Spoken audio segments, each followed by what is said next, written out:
Hello there, welcome.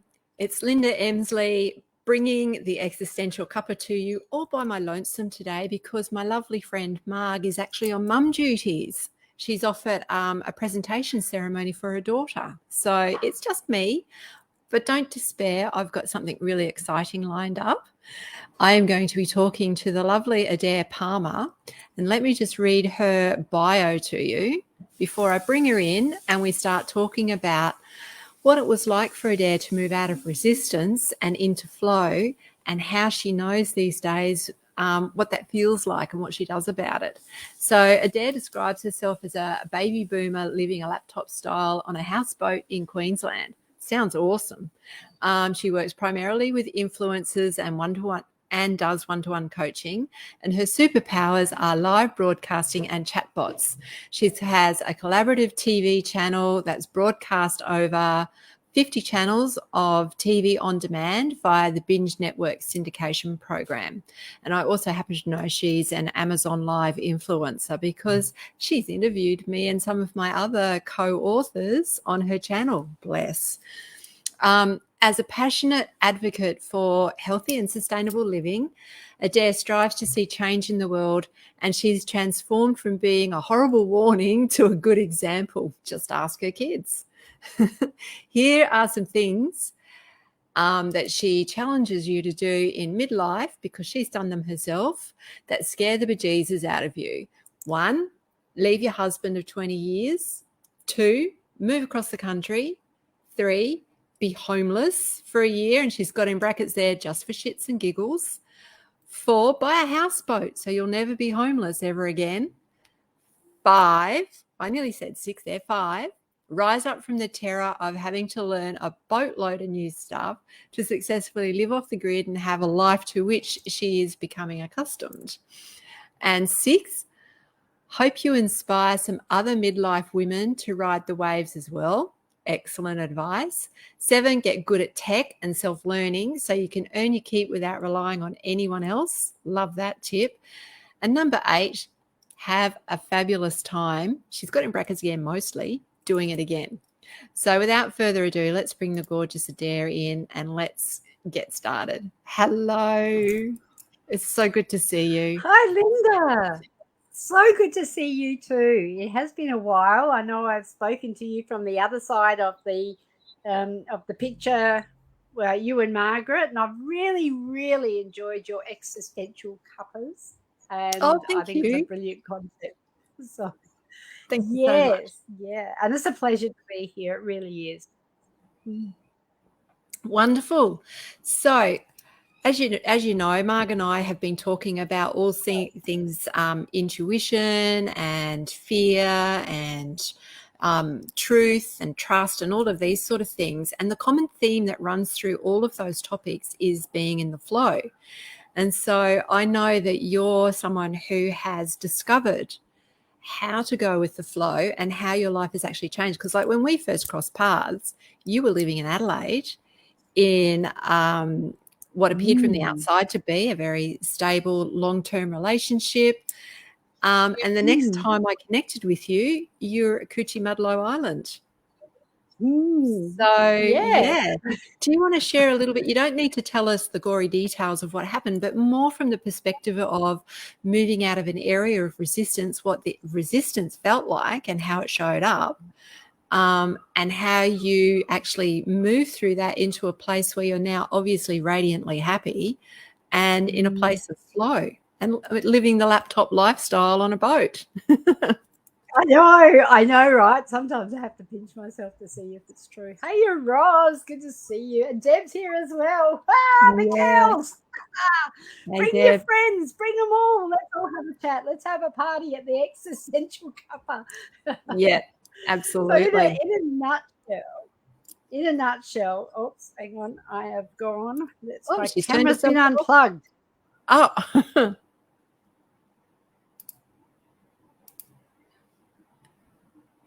Are you still with me there? Oh, we've lost her altogether. Okay, so I'll just fill in some space here. So we're talking about flow, living in flow with Adaire Palmer today.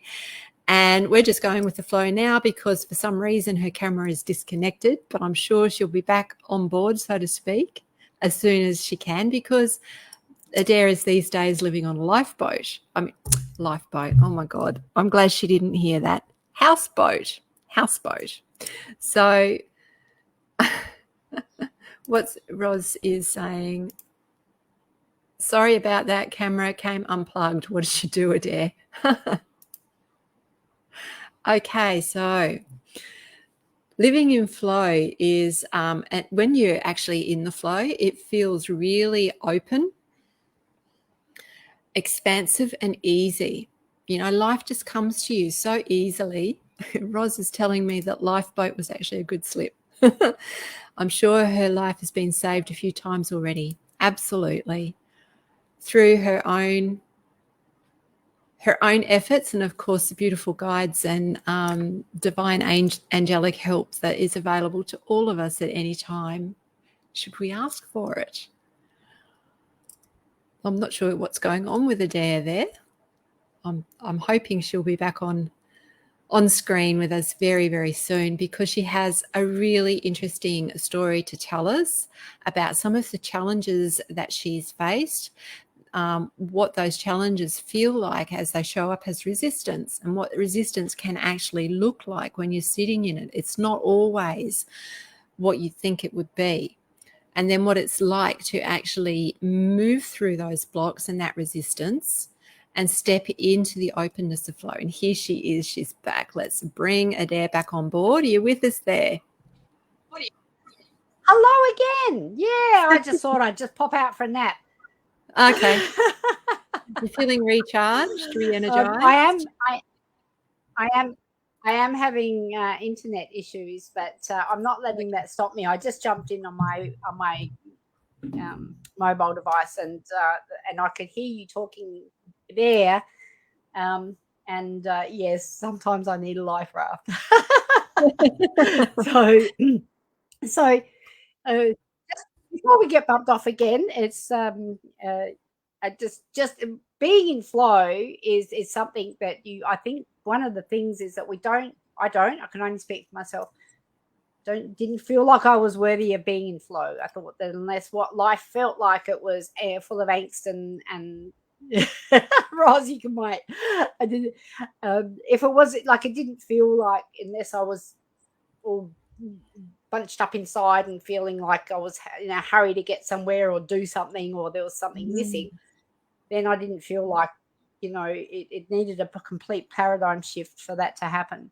And the other thing is, when I'm in my almost 20-year relationship with my previous partner, that was something that wasn't satisfying at all to either of us. And I was hung up on the idea that this is my third relationship, my third marriage, and I wanted to make it work, because of the beliefs that I had was that I was already a failure because I had 2 divorces behind me. And so I just thought, well, I have to make this work. But, funny thing is, it actually takes 2 people. I've got two. That's 2. 2 people. Yeah, that is a prerequisite in relationships, isn't it? I know, right?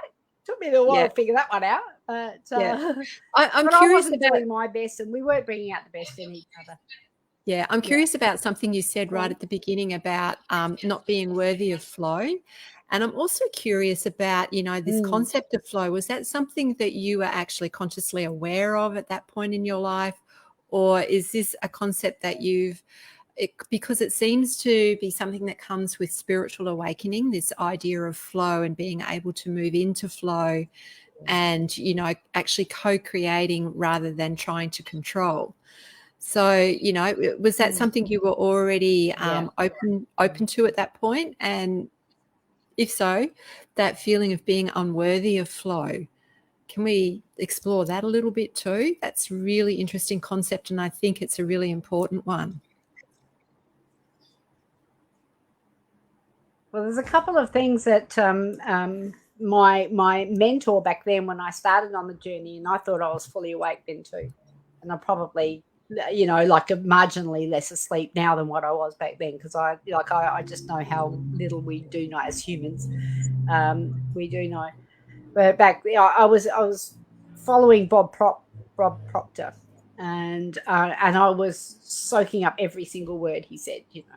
And he was saying to live differently, you have to do differently. And when you're brought up in that paradigm of certain set of beliefs and cultural beliefs and mores and values and how you are, and you know, I'd been educated to master's level in mainstream in the institution, and it wasn't really until I jumped out of that and I studied hypnotherapy and neuro-linguistic programming that I actually had a mind expansion. I thought I was pretty, you know, like, and I look back and I think, you knew nothing, girl. You knew what other people said you should know, not what was in here. And that was probably the biggest thing. So as part of that process, and Bob Proctor said the two things is, you've got one paradigm here, the way you see things. And I knew, you know, I was at the point where I knew that I wasn't here. Yep. And I knew that there was a here, but I didn't know how to get from here to here. And that was the most frustrating thing, because I'm going, like, I just want to wake up one day and be there. And then the other thing he said, which made me just take a breath and just let it unfold, which is part of going with the flow, was that he said, you can look at a rosebud and you can watch that rosebud and it will never, ever move. And then one day, without you even taking your eyes off it, you'll see a beautiful bloom, a rose bloom, and you will never see it move. He said, that's what it's like, getting from one paradigm to the other. Yeah. And I went, that made so much sense. And so, but you don't know. One day you wake up and you go, I see things differently. I mean, some people have, I think he said, what do they call it? The 𝓲𝓸𝓬𝓲𝓪 experience, where they have like a near-death experience or something happens and they go like, and that just boom, it hits them. But that'd be, or they're born like that, you know, but that's a tiny, tiny percentage of the population. Most of the population, and definitely myself, had to go through a long, painful road of learning to be able to even see a light at the end of the tunnel. And it's still happening. It's happening daily. Yeah, I mean, it often takes incredible pain, doesn't it? Yeah. Sorry, I talked over the top of you then, Adaire. What were you saying? It's like a rocket. No, I was just going to say, it's like a rocket up your backside. If you have that pain, that level of pain where you can't stand it, because most of us are in this uncomfortable numbness area where we're not in the flow, but we've got this life. You know, we've had this conversation, you know, we're both in different worlds, and when we're different people, we had a corporate life with good income and security and everything all mapped out. Yep. And now, according to someone else's plans. So I'm not sure if I answered your initial question. But yeah, I think so. And just that feeling of unworthiness. That's right. And it's not just the physical world either. No, that's right. And I think it's not just the physical world. And one of the things that that I think we also do is that we look at what we want in terms of what we haven't got right now. Absolutely. That's a really valid point. Yeah. So I'm only getting every second word. Sorry. Yeah, and you know what? I'm only getting every second word too. So there's something going on here. How's that going? That's a bit better. Just checking. Will you do the old refresh trick? Okay. Do you want me to? That just means me refresh. I'll just refresh. Is that going to help? Okay. Yep. Do it. Yep. Okay, just a quick refresh break. Maybe, it's like listening to an old CB radio conversation. Thanks, Roz. Perhaps while you're there, Roz, can you let me know if my sound is coming through okay? Hang on, Deb is saying hearing both of you out here. Well, that's a good thing. And Adaire's back, so let's bring her in. All right. Yeah, let's see if it's 𝓀𝓪𝓬𝓲𝓪. Okay, yes. So, yeah. So far, so good. Can you hear me? Yes. Cool. Yes. Can I circle back to that unworthiness feeling? Yes, let's go back to the unworthiness, which was what I was just about to ask you. So when back then, and particularly at the crux of, I'd done some spiritual development and emotional healing with some amazing healers, and I've worked with many different healers for different aspects of my journey, and they've all been like super amazing. And I feel like you and I are going to work together next month, which I'm really looking forward to. So, yeah. So the that feeling of being unworthy was seated in that paradigm, and as you move through that, and as that rosebud opens, and as you take in more learning, and as you heal more hurts, and as you learn to love yourself more, that feeling, it dissipates. And I can't ever say that I just woke up one morning and went, oh my God, I just love you. And it, you know, and I'd have to say, even back then, I couldn't even look in the mirror. One of the things, I went with the beautiful Mary McLeod. I did a weekend, self-love weekend with Mary, November last year, I think it was, and pretty amazing. But and one of those, you know, tasks is you look in the mirror and you say, I love you. And you look at yourself and you tell yourself, I love you. I love everything about you. And that to me was, and when I first started, was I just couldn't even do it. I couldn't even look at myself. Mm-hmm. I mean, all of those, and it's not I think it's more about how you feel, like in that paradigm and in that belief system that you're seated in. Yeah. So, yeah. And I found it incredibly easy. And now I'm finding that I'm just, you know, I still look at it, oh my God, look at those wrinkles. Oh my God, look at that. And then I'm going, like, I thought I'd move past that, seriously. But tell me, Linda, does that ever really happen? Move past that? I think you get to a point of acceptance, a place of acceptance. You know, you are who you are. And when you sit back and look at all the things that you've done, you know, there's something to be celebrated, because there's so many different things in your life that you've done that have got you to this point. You know, your journey, it's not necessarily marked in your skin, but, you know, it just shows that you're a woman who has had life experience, has moved through the world, and is still very proud to hold her head up and say, here I am. Yeah. Yeah. So I wanted to explore a little bit more about your transition from Adelaide onto a houseboat anchored off the shore along southeast Queensland. You know, that's, was it just like one day you decided, that's it, I'm packing the car up and I'm driving north? Or, you know, what's the story there? No, it was really nothing quite so dramatic. It was like my daughter was here.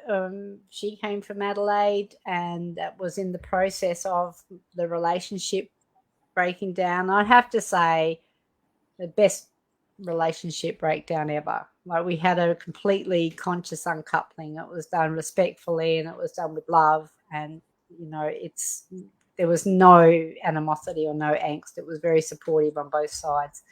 So that was, you know, that was, if you're going to have a divorce, have a good. So I got you back. I just went blank there for a moment. So when that was in the process of happening, I see Linda's gone. All right, well, I'll keep talking. Or maybe I've gone. I don't know. Are you there, Linda? Or is it me? I'm here. I don't know. Hello. Let's just. I just keep seeing the screens go blank. I'm going. These things are sent to try us. if you can hear me, I'll just say that so I actually found myself homeless for some time, and it wasn't necessarily a bad thing, but it was a little bit disconcerting. I just thought that so I spent time at my daughter's in Mount Barker. I spent time at my mum's, and I was helping her look after my stepdad. He'd had a fall, and there goes Linda. I'm just assuming it's me, so I'll keep talking. And so when we ended up when I ended up on 𝓐𝓭𝓪𝓲𝓪, and I just love it here. It's one of those things that you come here and you either, there's just got a place. It's a healing place. And I had, some amazing friends, Mary and Sue Shaw, and different people, Lorraine. What's happening here? They helped me on my journey, and when I landed here, it was like, oh, I live with my daughter, which was great. And then she popped out a couple of kids, and then it was like, oh, this is noisy. No, I shouldn't say that. I love them to bits, but I was at a beautiful area downstairs, and I had my own studio, like an apartment with the laundry was sort of quasi kitchen, and I had my own shower and toilet, which was great because I had my own space.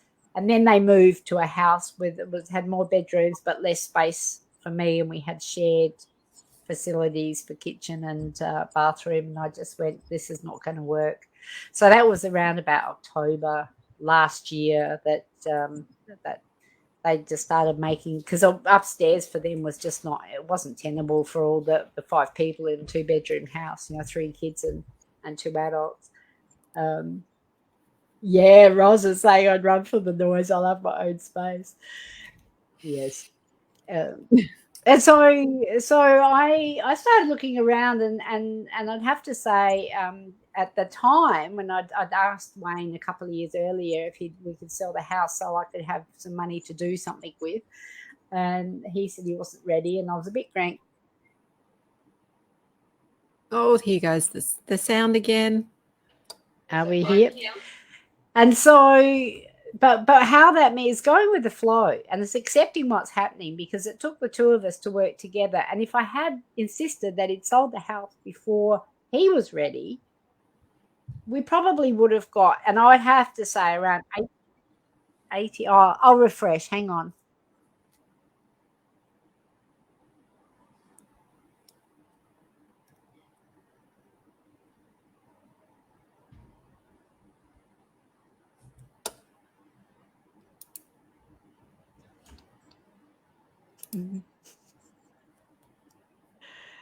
Oh dear, I'm still refreshing. Are you? We can hear you now. Oh, no, she's gone.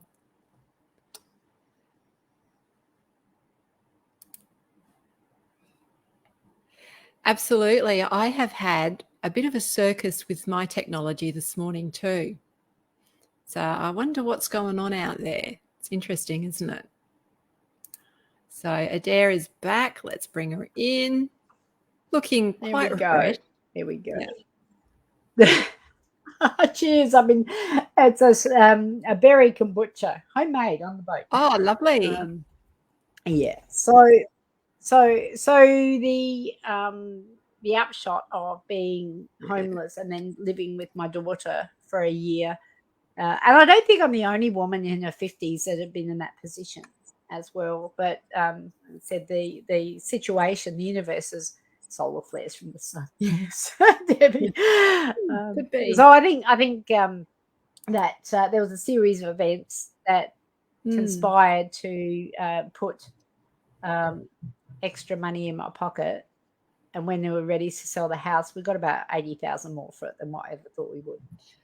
So which is a lot. I love what you said about, and so once that was all done, I just went, well, I don't want a mortgage. I don't want rent. Yeah. I was going to say, I love what you said about right at the beginning there. You were talking about wanting away. I'm listening now. Okay, that's okay.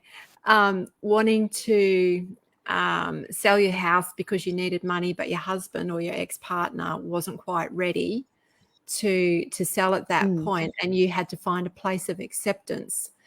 And having found that place of acceptance, you actually found down the track you were in a better spot. Yes. Yeah. Yes. So this is the thing about being in flow, isn't it? About if you try to push for a particular outcome to suit your expectations for what your reality needs to be right now, you block off the opportunity for what the universe is saying, but I've got this coming for you. Don't be so impatient. No. That's so true. That is so true, because it's one of those things where it lined up so beautifully that you just can't plan this stuff. No, We exactly. could not have ever planned. We could not have ever planned a pandemic that's going to cause house prices to rise exponentially, and and there's a whole heap of different factors. You couldn't have planned for my daughter to have another kid and outgrow their house, and I probably could have sat up there quite happily in the studio at the back of the island because it was quite nice. Thank you very much. But it wasn't practical for them. So, yeah. So just being in flow and accepting. And the other thing with that is when I started to think about, oh my God, I'm homeless, I could feel the energy going. I could feel that I wasn't in flow. And I started a couple of times to have a pity party. And then I went, well, how's that going to help anybody? It's not going to help me, be happy. I'm in paradise. Why would I? It just. So I'm intrigued. And again, I was just going to say, I'm intrigued. When you get into that stage, that place of feeling very sorry for myself, what does it take to actually stop and recognize that, and then go, okay, so I don't actually really want to do that? Takes monitoring your energy. Yeah. And you know when you're in flow, because things just come in, things just work, things just happen, and it just all rolls out. And even if it's not, how do you stop this tailspin? Because you get into a real tailspin, don't you? And drag yourself down. It's like, oh my God. Yeah. What were some of the things that you did? Well, it happened to me over the weekend. Okay, yeah. Well, it happened to me this just over the weekend, and I was saying earlier before we came on screen that I was. Well, we got hit by a freak storm, a 1 in 100-year storm, and I certainly hope it's another 100 years before we see anything like that again, because we had waves just crashing over the top of the boat, and it's a pretty big freaking boat, and it was really, it would have been terrifying, but I had nothing to compare it to, and I'm just, and I'm going, well, this is the biggest waves we've had. And then when it sort of settled a little bit, and Nige was with me, thank God, and he looked out the back and he went, those trees look really close. And then he looked down and he goes, oh, there's the beach. Oh, no. I thought we'd broken the mooring, but what we'd done is we dragged the wind was so strong it just dragged the whole boat with all the mooring to the beach. Wow. Which is, there's a whole range of things that could have gone wrong that didn't go wrong. But the fact that,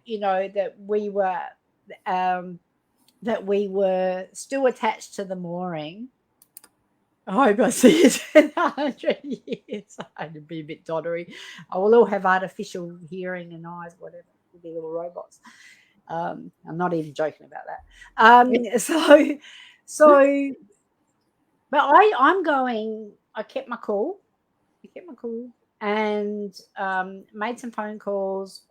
Ended up calling the Coast Guard because I thought the other part of that story is we're in the process of getting an electric winch fitted to the front of the boat because I can't manage the old winch that was there.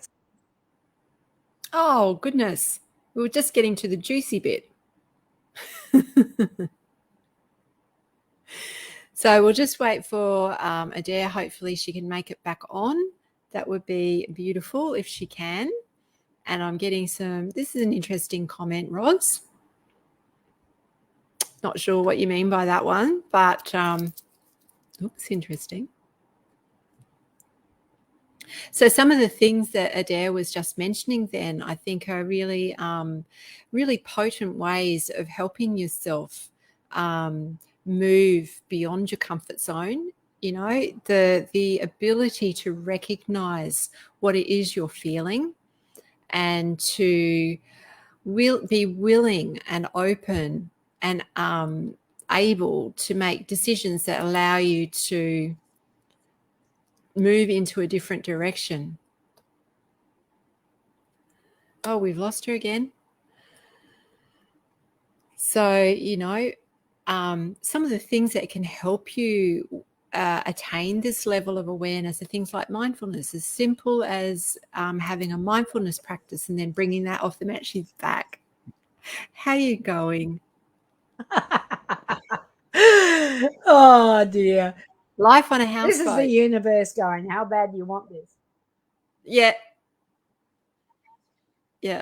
Well, we did last week, and I've talked to Telstra in caps twice already.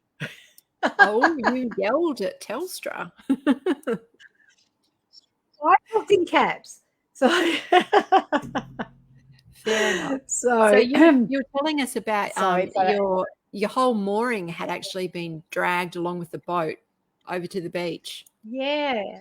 Yeah, and we thought that there was actually both the mooring, but because of the work we did, it's, oh my God, hang on.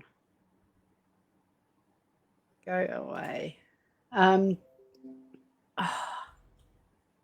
Sorry about this. I should use my other computer. Are we there? Are we there yet? Are we there yet? Okay. So the so the boat, the houseboat, Adaire to Dream, was sitting on the beach, and we thought we'd broken the mooring, but then we realised, Crystal's partner Jasper, he's the new Spider-Man. He really is. He's my superhero.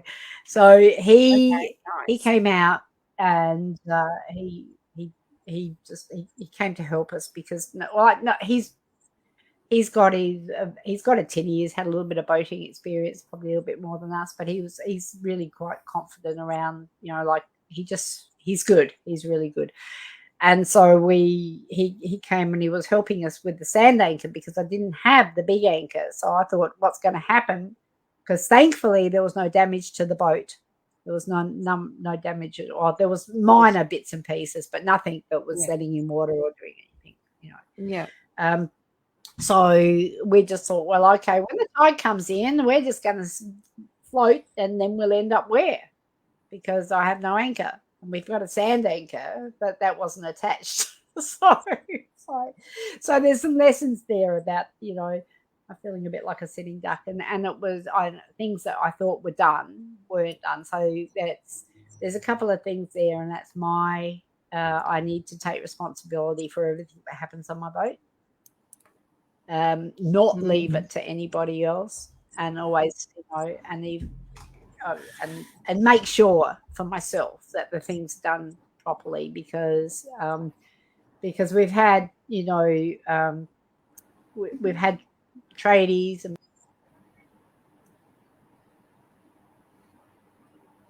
oh dear. There must be a bit of storm activity around in Adaire's location at the moment as well. There certainly is up here. We've got a storm brewing this afternoon. And the best lessons are learnt through experience. They are, Roz, absolutely. Yeah. Oh, here she is, lovely. She's back. I got you.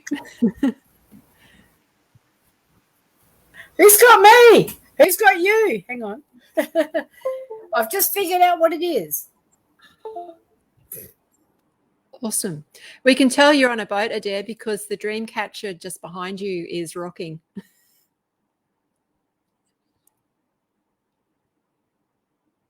Okay, we can't hear you at the moment. Ah, there she is. And now we need your sound, lovely. You're muted. Is that something I can do? No. Your sound's muted, Adaire. I think. There we are. I've just unmuted it. There you are. Yes, I can hear you. You hear me? Yep. Hello. Yes, I hear you. Okay. I think I'm having a okay. Maintenance. It's all about maintenance. Yeah. So what I'm interested, there are two things. You were talking about your experience with becoming unmoored, and it's just making me think about your initial decision. So where was I? I was on the beach and didn't panic. But what happened was, no, yes, no. So I can hear you now. Yep. Not sure what's happening.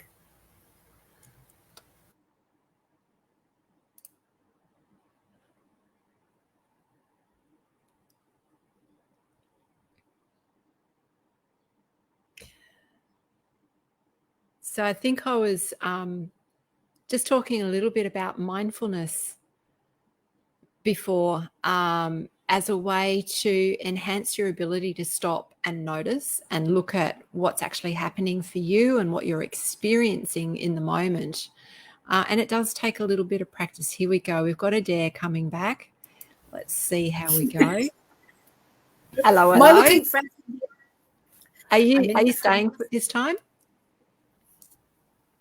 I have my fingers crossed for you. Can someone tell Telstra that I intend to stay this time and have a proper conversation? Yeah. Yeah. Oh, dear. Yeah. Yeah, Roz. So thanks, Roz. The we have girl, she's there. Yeah. So I do have a question for you, Adaire. It relates to what's happened recently for you, but also harking back to your initial decision to choose a lifestyle on a houseboat for someone who is not a boatie. How did you feel when you actually made that decision? What was it like for you to decide that?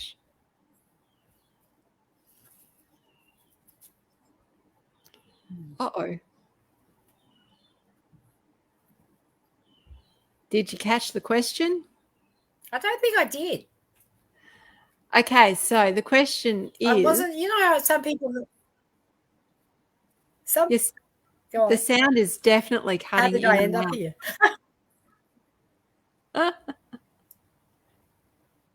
Can Adaire hear Linda? Every second word.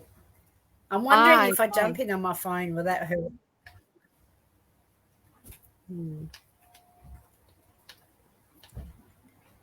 Yeah, it's a bit, it must be. If it's frustrating for us, it must be frustrating for people watching. So, Roz and others, thank you for hanging in there. Yeah, absolutely. I so appreciate you sticking in there with us because it's such a good story. What else we can do about it? It's possible. I think it's the internet.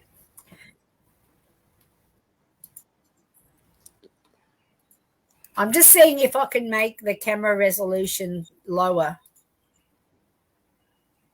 Let's see if that works. That might be a bit better. All right. Let the angels transport the energies fully each way. Yes. Yeah. All right. So let's see if that works. I'm down to 360 now. So. Yep, I can hear you. Your image quality is not pixelated, so that's nice. So, yeah, that might be our absolute last resort, will be continuing the conversation in audio only from Adaire. But we can do that. We can have a podcast. This bit is working, so let's go with that for the moment. So my question, Adaire, is about what it felt like for you to actually make the initial decision to move into a houseboat. Why did you choose to purchase a houseboat as opposed to a house? when you were homeless. What was that like? What did you experience in making that decision? I was looking to downsize anyway. Like, I didn't want to have a house. I didn't want a mortgage. I didn't want to pay rent. And I had enough money to buy either, and I was thinking originally of an RV.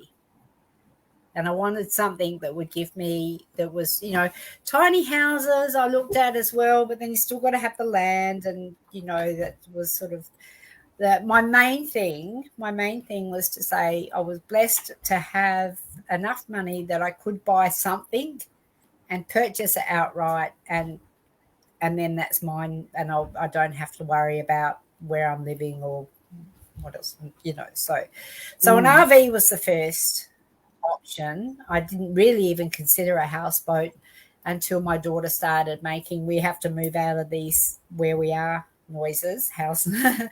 And then I went, and there was, by that time I'd met a few people who were living on boats, and there was a girl who was actually on this mooring that I'm on now, who was living in a catamaran, and I was quite inspired by her, a young girl. And I just was, I'd see her coming across and, you know, going back and forward to the beach, and I thought, I wonder what it'd be like to live on a boat, because it's like a romantic notion that, you know, sort of I think everybody has at some point or another to do something different to what they're currently doing. And so I went, oh, okay, well, an RV, a houseboat, I'll just have a look at both. And so I'd been looking at RVs in Adelaide before I moved up here.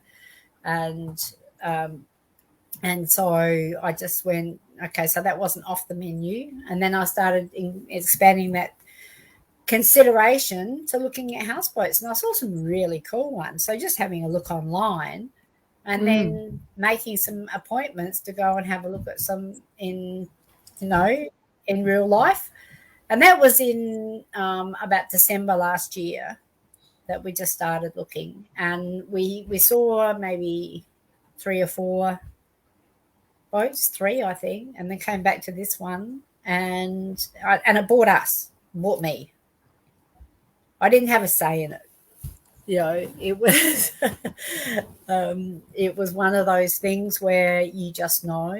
And I think, you know, that's the same thing when I bought the house in Tea Gully. It was like, that's the place, that's it, and you just know. And it was and it's been one of the most incredibly challenging and rewarding experiences too, because you know, so what's Roz saying? Very romantic with the rock and roll in a storm, and knowing that can catch you out. That knowing can catch you out.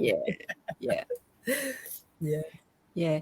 So I recall, and I think one of the reasons, because I want to, go on. So I was just saying, I recall seeing you doing a live a while back before you actually moved in, and you were expressing your reservations and, you know, feeling like a little bit fearful about actually making the move onto the boat. So can you talk a little bit about that and what it's like now for you that you're actually on the boat?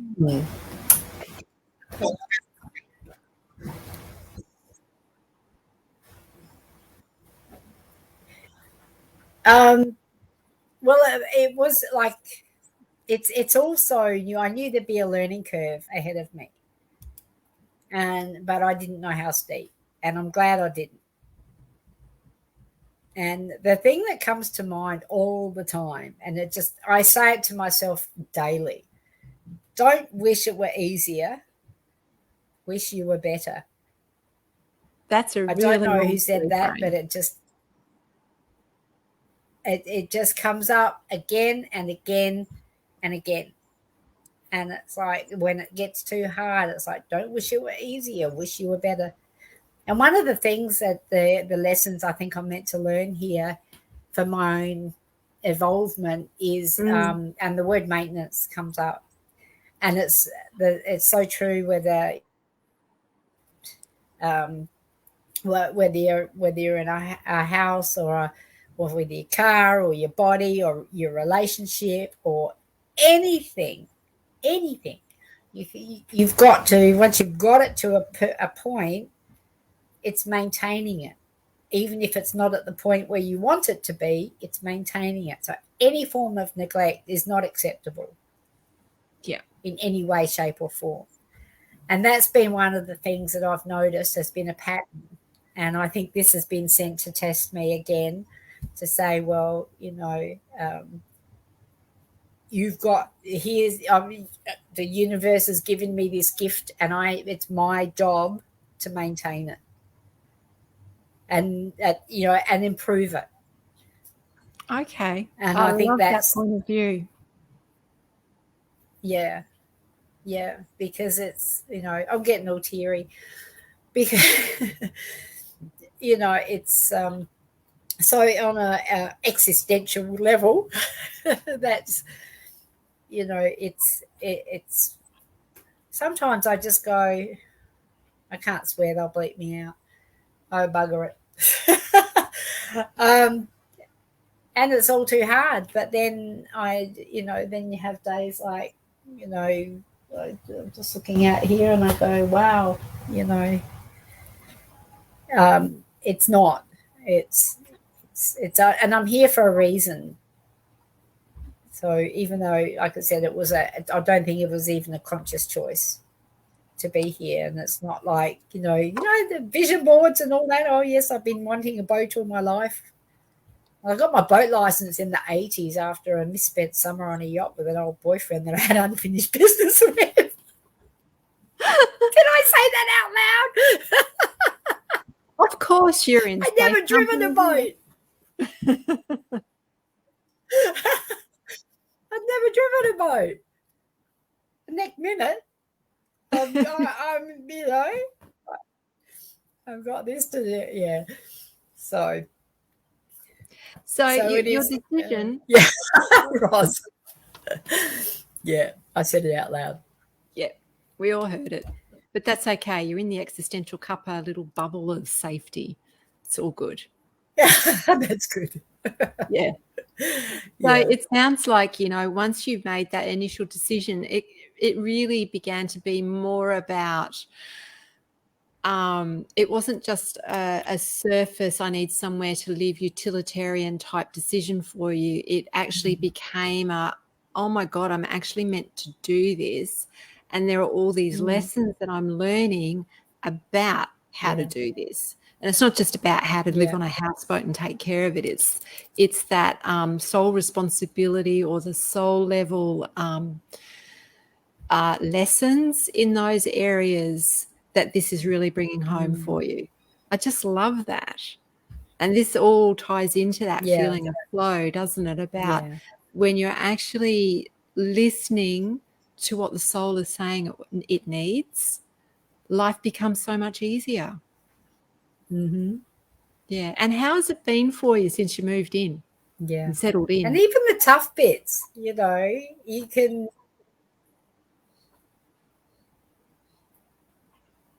I missed that last bit.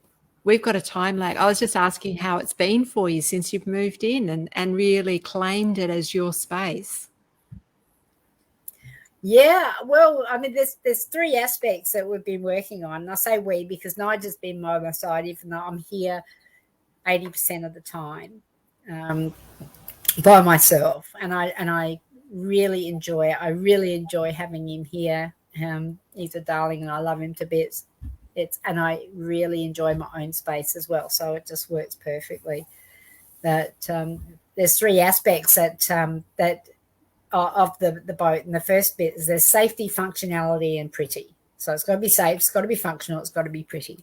And and I am still working on some of the safety aspects. We did some serious patching up and fixing up of bilge pumps and getting the holes, stopping the leaks. That was back in May. Had her on dry dock for a week and got some serious stuff. Rebuilt the back end. And then put in a new solar system, and there's all of the practical stuff that was more functional. And now we're up to sort of doing the anchor, which is part of the safety aspect, but it's also now it's getting to the pretty stage, which I'm really going to enjoy. At the moment, it's, you know, we just look around and I've got, you know, it's not painted and I've got no blinds, and it's like when you're in the middle of renos type thing, you know, and I'm going, I want it pretty and I want it pretty now, but there's no point, you know, painting it while it's sinking. So we had to get priorities, I guess. Right. But rats. But there is, she's sort of taken on a bit of a life of her own, and she's more solid than you know. After being in that storm on the weekend, it shook me a lot more than what I'd like to acknowledge. Yeah, I love that segue, because I was actually about to ask you about, you know, and so you're still learning your lessons, and what is it, you know, this storm, what's that brought to the surface for you? That's interesting. It's still very fresh and very raw. And on Wednesday, I was here by myself, and there was a couple of waves that came up and smacked up across the bow of the boat, and I saw it and I went, I've got to get out of here. And then, so the interesting thing about that was, I reached out because I realised that I was taking on all this fear, and it was stopping my enjoyment of life. And a good feeling when you know you're able to survive the storms. I'm living inside a metaphor, like I'm the metaphor. It's not. So, and I suggested to have a session with Matthew Greenwood, who's an amazing, gifted healer. And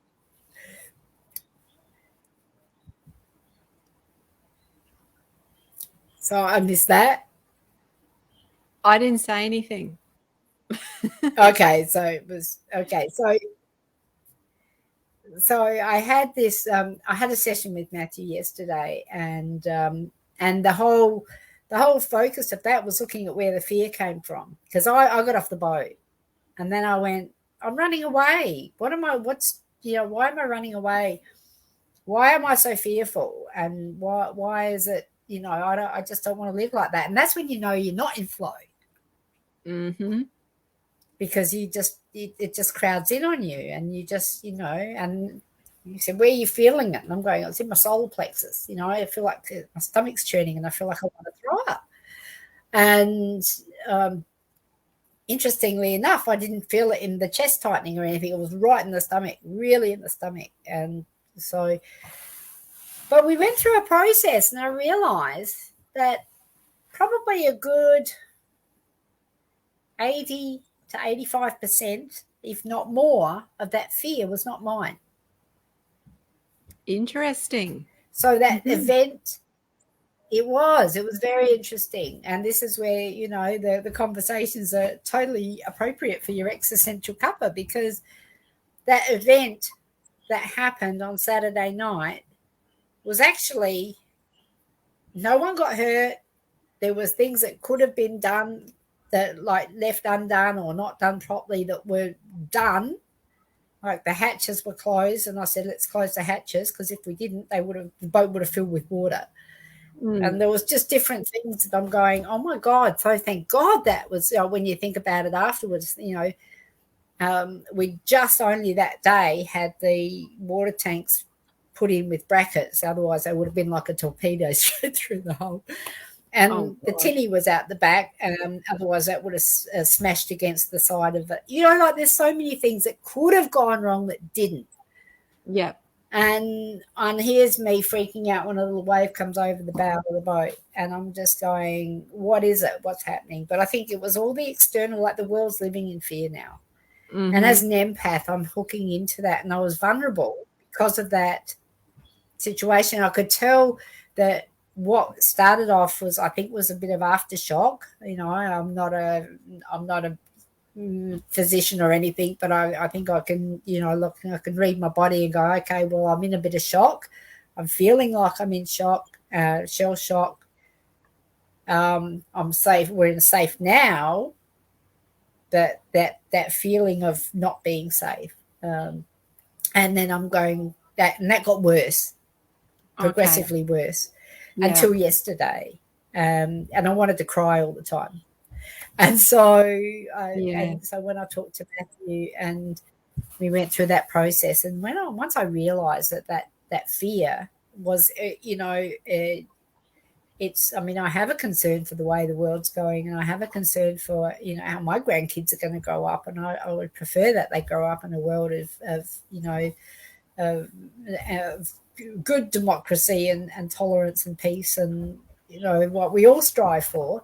And that was weighing on me as well, but it was almost like that event let that in. I sort of had my bubble, and then the bubble burst and it all came crowding in. Okay. So yeah. So doing the grounding and and recentering and recognizing, and we sent the back. I sent back the fear. I said, I'm not carrying your fear, so I sent it back with love, and then I was able to identify, through that work that another spirit guide that I know is here to help me, and I'm the sense of humor, which is really cool. So this is really existential. Yeah. But it's working, and it's working for me. And now I'm getting back in the flow. So as recently as this last week.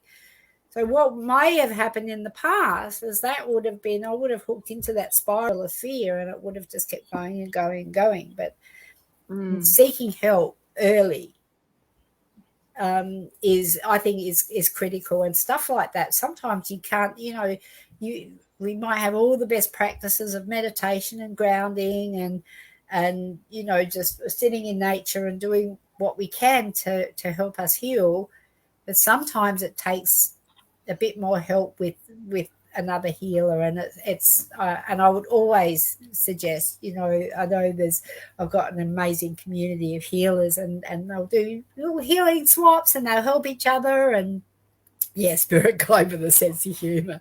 Yes. So it's always important to recognize that at that point and reach out sooner rather than later. And the good thing is, the more that you feel able to reach out for help, the earlier you start to notice things, the more quickly you reach for help, the easier it gets. It's like, I know from conversations that we've had years ago that you and I both wallowed in a world of suffering, trying to make a position that wasn't in any way at all designed for us work for us. And I'm talking about our corporate existence. And that was a really soul-destroying, deflating, horrible place to be. And it took a lot of effort to actually, for both of us, to shift out of those spaces and make the move into something that was much more aligned with what we're actually meant to be here for. And happier, healthier, easier sort of thing. To, at this point when we're reconnecting and we've both had lots of practice and lots of experience at that, it gets easier and easier and easier, and you don't actually wallow. You go, ooh, I don't like this and I need some help. I'm going to get some help. Yeah. That's the other paradigm. That's the paradigm from whence we came. Exactly. And then we go, I don't want to go back there. Yeah, we're moving towards. And I think this sort of thing is going, all right, so this is the next level in your evolvement, whatever that looks like. And so it's just time to embrace it. And, so part of me just goes, oh, not again. Can't it just be easy? But then I go, we're better. You don't wish it were easier. Wish you were better. Yeah. And I think that's a really beautiful sentiment to leave everybody with this afternoon. And Ros is saying she's not been there herself. Or corporate. Oh, only ever worked in her own business. Just think yourself lucky, Ros. So I'd love to thank you so much for your company today, Adaire, and for sharing so willingly about your experience and what it's like for you to be in resistance and to be in flow, and some of the adventures that you're happening that are reminding you how to stay in flow. I love it. Yeah. Yeah. Well, thank you. And it's a pleasure to be here. I just so love. Well, let's try it again sometime when I get the internet sorted out. Might have to go and yell at some Telstra guys again. I mean, talking caps, rather. Yeah, talking caps. Thanks so much. Thanks for being here, Ross, and everybody else who swung by. It's really cool to have that conversation and have that. I was just going to say, Roz, thank you so much for being present and for sticking with us through all the tech difficulties, and to all those people who've stuck around and watched, thank you so much. If you're watching the replay, do stick through it. I know the tech things are a little bit frustrating, but Adaire's story is so interesting and there's some really juicy things for you to take away there. So thanks again, Adaire. It's been an absolute pleasure to reconnect with you and to have you as a guest at my place. Thanks a lot, Linda. And we'll do it again soon. Thank you, Roz. Bye now. Bye.